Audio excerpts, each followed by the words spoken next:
The desert didn't care if you cried. It didn't blink at grief. It didn't flinch at blood. It just kept on blowing sand across graves no one would ever visit. Elias Quinn knew that better than most. He rode into Sable Ridge with a slow gait and a stiff leg, the ache in his knee barking louder than the old revolver at his hip. His coat flapped in the wind, dust-stained and sun-bleached, like it had been to hell and come back wearing scars. He wasn't a man chasing trouble. He just couldn't seem to outrun it.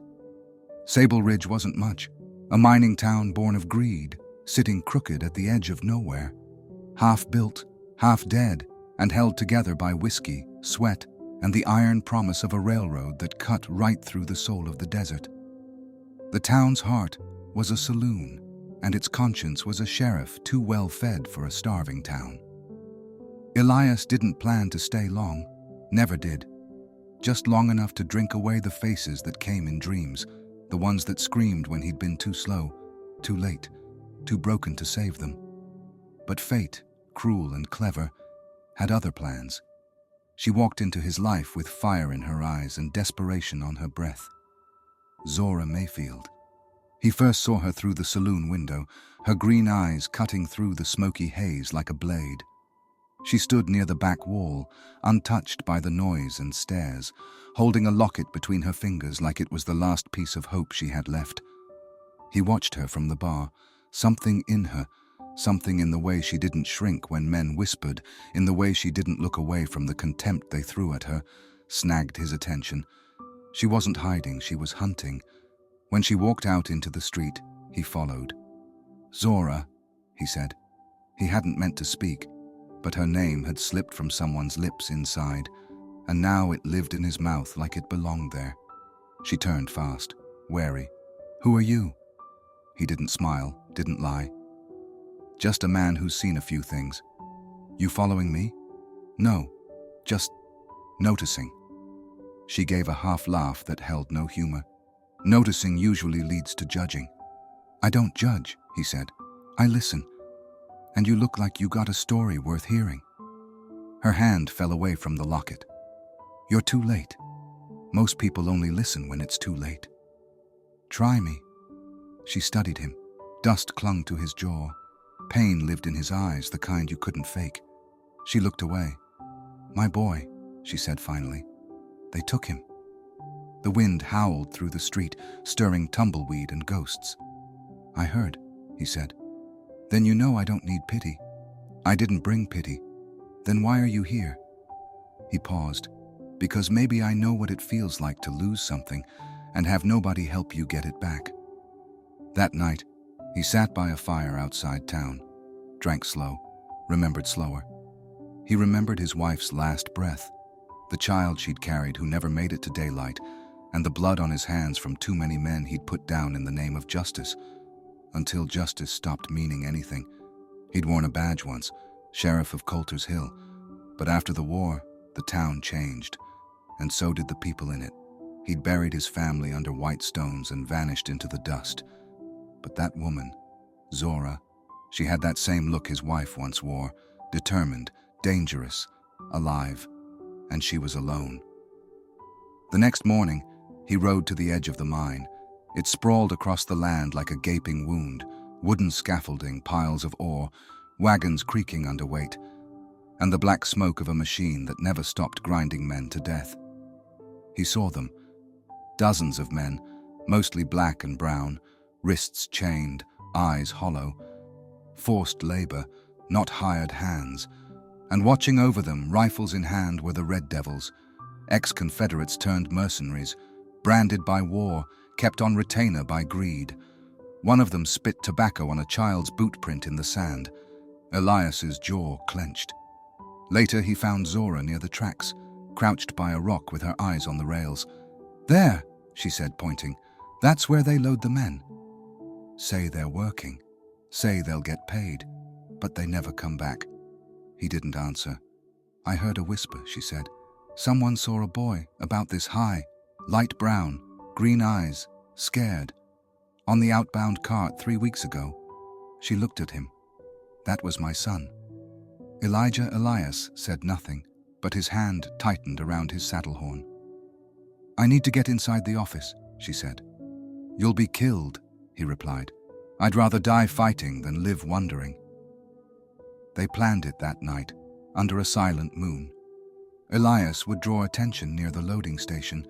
Zora would sneak into the mine's payroll office and grab what she could: papers, ledgers, anything with names. He taught her how to pick a lock. She taught him how to move without being seen.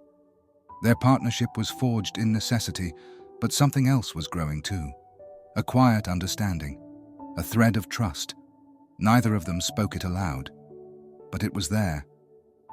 At dawn, the plan unfolded. Elias rode in, shouting about stolen goods. 2 guards moved to intercept him. Zora slipped through a side door. Inside the office, she moved fast. Files scattered. She found a ledger, names, dates, rail shipments, and something else. A photograph, a blurred image of miners, and a boy. Her breath caught. It was him.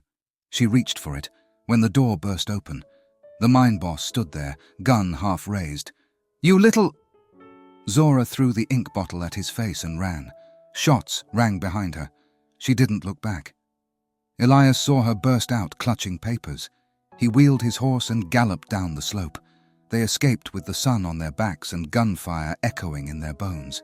They hid in an old trapper's cabin a mile out. Zora spread the papers across the table. "This proves it," she said, breathless. "This shows the rail company's been using forced labor. And here," she held up the photo, "that's my son. I know it." Elias leaned in, his eyes met hers. "I believe you." She blinked. No one had said that to her in 2 years. They rode back into town under nightfall. The sheriff waited on the steps of the jailhouse, rifle in hand, hat tipped low. "Thought I told you to ride on, Quinn." "You did," Elias said, "but I ain't much good at listening. You're meddling in things that don't concern you." Elias dismounted, tossed the ledger at his boots. "Looks like they concern the law now." The sheriff looked down. His face changed, then hardened. "You think this town's gonna rise for one woman and her half-breed boy?" Zora stepped forward. "No," she said, "but they'll rise for the truth." She turned to the crowd gathering behind them. "I have proof. Your husbands, your sons, your neighbors. They were taken, worked, some died. And the men you trust, the mine, the sheriff, let it happen." Murmurs, shifting feet. Doubt turned to rage. Then someone shouted, "My brother worked that line. Never came back." Another, "My cousin. Gone 3 weeks." The sheriff lifted his rifle, but Elias was faster. "Don't," he said. The gun dropped, and so did the lies. By morning, the company men had fled. The Red Devils were run out with torches and gunpowder. Zora walked into the storage yard where they held the workers. One by one, men stepped forward, wounded, starved, alive. Then a boy ran. "Elijah!" She dropped to her knees. He crashed into her arms, sobbing. She clutched him so tight she couldn't breathe. "I found you," she whispered. "Mama found you." Behind her, Elias turned away, but Zora looked back. "Don't go." He paused. "This was your fight," he said. "It was ours," she corrected. A week later, the railroad passed through without chains. Men were paid. The mine was rebuilt with honor. And Zora stood on the porch of a house the town helped her build, holding her son, watching the horizon. Elias rode up, hat in hand. "Heading north," he said. "Montana, maybe." "Quiet there." She nodded. "You'll write?" He smiled. "I don't write much." She stepped down. "Then stay." He blinked. "I've got a boy who needs stories about heroes, and I can't tell them all myself." He looked at her, really looked. "I ain't no hero." "No," she said, "but you showed up when it mattered." He looked at the boy, then at her, then nodded. "I'll stay a while." She smiled, and in the warm light of a desert evening, the dust finally settled. If you like classic Western adventures, then like and subscribe, so you can enjoy more of our stories from the Far West.